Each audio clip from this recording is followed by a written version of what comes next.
Hello everyone, welcome back to our channel. Today we have some exciting news for all you creative enthusiasts and AI aficionados out there. Runway ML has just released their Gen-1 platform, and it's nothing short of amazing. We're going to dive deep into this powerful tool, explore its features, and show you some jaw-dropping examples of what you can achieve with it.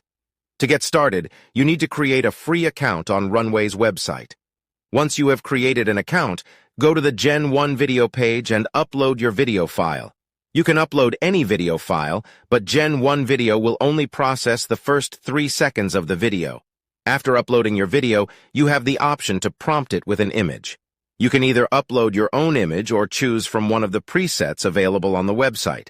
We recommend choosing the Choose Preset option, which will turn your video into a Lego-style animation.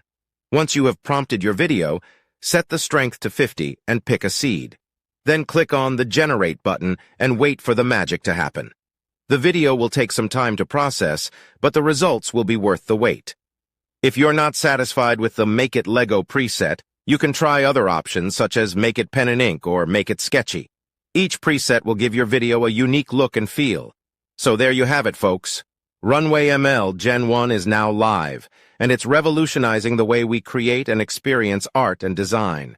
Whether you're a seasoned professional or just starting out, Runway ML Gen-1 is an invaluable tool that can take your creative projects to the next level. That's all for today's video. Make sure to hit that like button if you enjoyed it, and don't forget to subscribe for more updates on the latest in creative AI and technology. Until next time, stay creative.